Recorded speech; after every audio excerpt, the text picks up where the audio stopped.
Good morning. This is M.L. Curry with my 15 minutes on workers' compensation.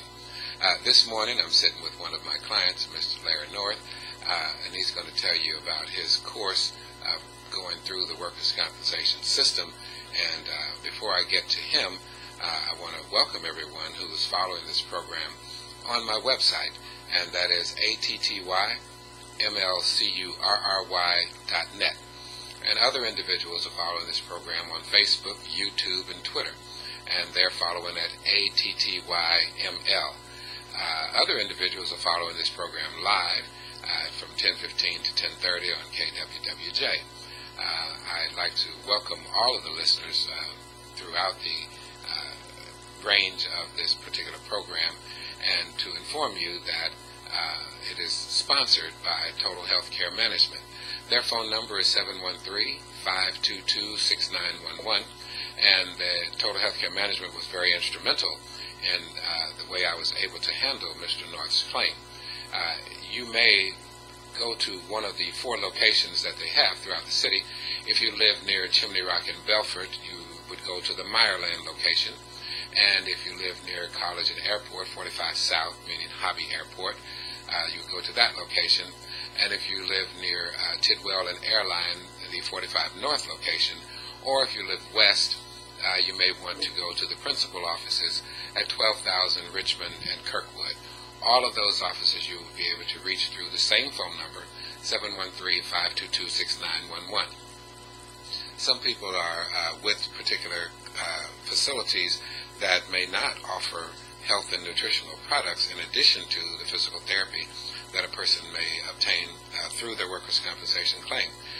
Some facilities don't offer chronic pain management, and one of the programs that I did just here recently with Dr. Parvinaj Durania and Joe Payne concentrated on chronic pain management.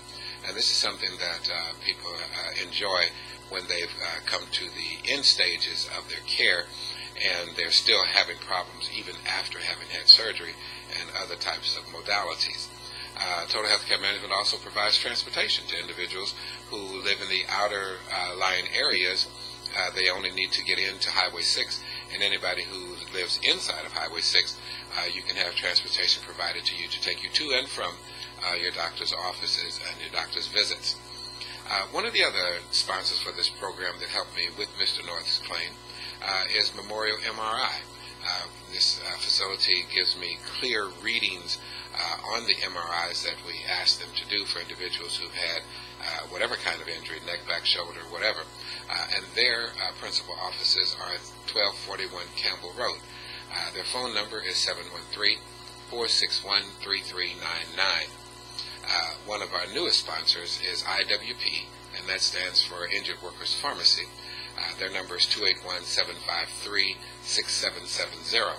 And Injured Workers Pharmacy provides a service to individuals who have to have their prescriptions filled and would like to enjoy the advantages of not even having to leave their home to have their prescription filled. If you work with IWP through my office, your doctor can write a prescription, and your prescription will be delivered right to your door, so that you don't have to go stand in line at one of the pharmacies around the city and then be told that your prescriptions are not even there, which happens very frequently with individuals, and sometimes it happens very quickly, very shortly after surgery, and it's a very frustrating thing to have to go through. Today, I want Mr. North to start off by just telling you a few things about himself and about how he was injured, who he was working for, and that kind of thing. When I was at work, in the summertime, we used to do summer work, and we was lifting a desk, and the guy was on the other end helping me, and it slipped out his hand some kind of way, and the desk fell back on me, and it pressed me against the wall. That caused the desk was in the center of my stomach, what caused my back injury, and that's how that happened. Now, what year was this? That was in 2006. So Mr. North's injury was actually on May 30th of 2006. Yes. And at that time, as he was indicating, school was already out, and they were moving furniture around. And what'd you say your school district was? Crosby ISD. He was working with Crosby ISD and did what I encourage a lot of my clients to do through this program. And the main reason for the program is to inform you what to do in the event that you are injured. And Mr. North did one of the most important things on the day of his accident, which was fill out an accident report. He reported his accident immediately and filled out an accident report. Yes. And you have to go to your immediate supervisor. For some people, sometimes that's kind of squirrely, because you may be working with one company and your supervisor may not even be on the grounds, or you may be working with one company and sent to a different company to do your job. Under those circumstances, you are still required to report your accident to your immediate supervisor for the company that you work for. Sometimes people report it to the wrong individual, and that's going to cause a problem. But Mr. North did report his accident on the same day, and then did something else that I encourage my clients to do the very next day. And what was that? Very next day, I went to the hospital. Went to the emergency room. Went to the emergency room. And at the emergency room, the doctors did not really, the first emergency room he went to, the doctors did not really appreciate the severity of his problem with his back. And they did a CT scan and sent him back to work. Right. And were you able to work? No, I called myself going back to work, but I was still unable to work. I still was in pain, so I tried to work, but I couldn't. And after a couple of days more, Mr. North was unable to work and checked himself into a second emergency room out of Houston Northwest. Yes. And at Houston Northwest, they did the MRI, which showed that he had herniated discs at 3 different levels, 2, 3, 3, 4, and 4, 5. And this was June 21st of 2006. But also at that time, Houston Northwest recognized another problem that you had. And what was that? I had cirrhosis of the liver. And that problem required you to have what? Surgery. So he went in for a back injury, but then they found that he has cirrhosis of the liver, which necessitated him to have liver surgery, which ended up being a liver transplant. Right. And where did you have to go to get that done? Omaha, Nebraska. So he had to leave Texas, go to Omaha, Nebraska, to have his surgery done in August of 2006. During this time, he was not receiving any treatment for his back because, of course, the liver was the most important thing as far as the doctors were concerned, and they were concentrating on that. Luckily for him, he had an MRI done in October of 2007. This would be the next year. And throughout that entire year, from August of 06 to October of 07, he was dealing with the liver problem and not able to deal with the back injury, which was still causing him a problem. But that particular MRI that he had in October was instrumental for me to be able to help him to bridge from out of 2006 into 2007. Following that particular MRI, Mr. North started treatment with a couple of doctors here in town, Drs. Mitchell and Dr. Sanderlin, and that occurred in February of 2008. He then treated with them from February of 2008 for another year and 4 months, and was just not getting any better, not getting the treatment that he knew that he needed. So between himself and his wife and a friend, they were able to find my information, and that's something else that I encourage my clients and my listeners to do, is to talk to your friends, talk to your neighbors, talk to your co-workers, prayer partners, church members. When you see somebody is having a problem with workers' compensation, you see somebody that's been seriously injured, you should be the one to step forward and help them by giving them the information that you've obtained on this program. And that is precisely what happened between Mr. North and his wife and a friend. The friend insisted that they call my office at 713-222-2400, and Mr. North did. That was June of 2009. It took us 6 months from that point to get his claim out from under the doctors that he was with and over to Total Health Care Management. It is not an easy process to get a doctor to let a person go. It's sort of like Moses and the Pharaoh. We kept asking him to let him go, and he just would not let the man go.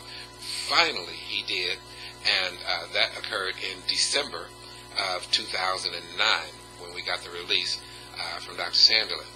It then took us and the commission another 2 months before we were able to get him approved by Total Health Care Management.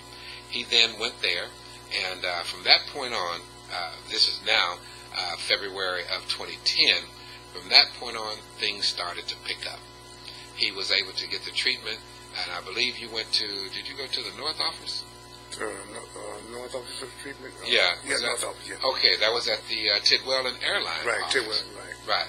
And from there, he was referred to Dr. Rabdell. And for those of you who were following the program last week, you were able to access the program that I did with Dr. Rabdell at his office. And he is an orthopedic surgeon who has recommended back in July of 2010 that Mr. North have another MRI.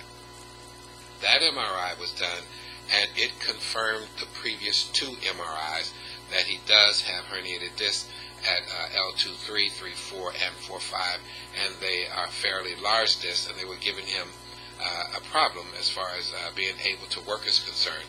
And in his situation, even though throughout all of this, he was still having problems with his liver, he all the time was having problems with his back. So here just recently, 3 months ago, you were going in for a myelogram in December and getting ready for ESIs, and what other problem cropped up? My platelets were low. And those blood platelets, it's necessary for a person to have a proper count for their blood platelets before they can have an ESI done. An epidural steroid injection is just like a surgery, and what it is designed to help the doctors to determine whether or not the person will be able to get relief from the pain.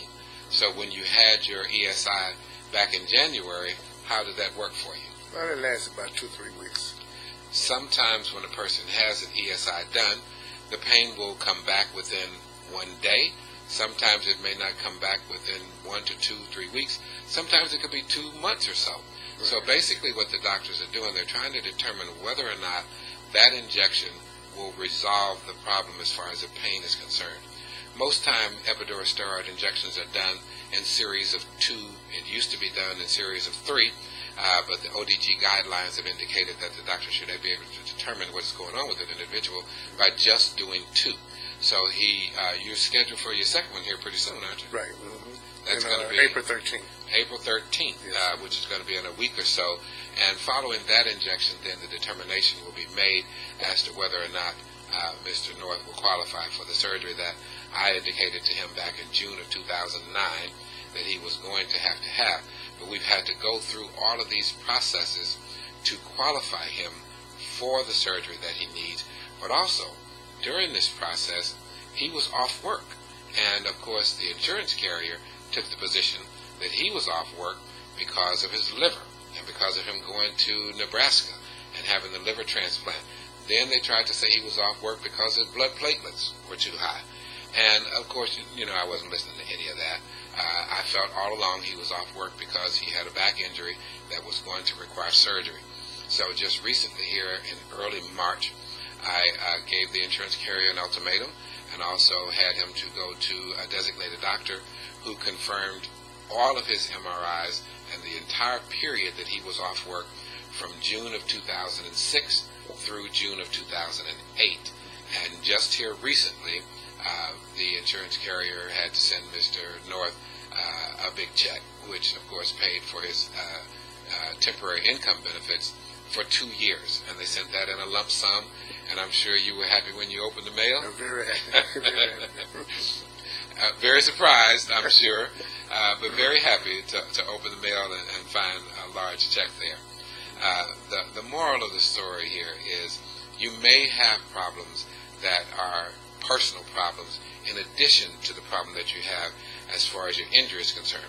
People have cardiac problems, high blood pressure, diabetes, things like that. But that is not the only thing that is at issue. If you've been injured and you have these other problems, they can be separated to where we're able to prove that the reason why you're off work is because of the injury itself. We're just about out of time, so I want to welcome everyone who is following this program on the website at attymlcurry.net, and also individuals who are able to access this program live Monday mornings from 10:15 to 10:30. And I'd also like to send out shout-outs to my sponsors, Total Healthcare Management, IWP, and Memorial MRI and Diagnostics. This program is followed by the Feedback Corner with Reverend Griffin, and I'm sure he's ready to ease into that program. And I just want to say to everyone else, God bless you.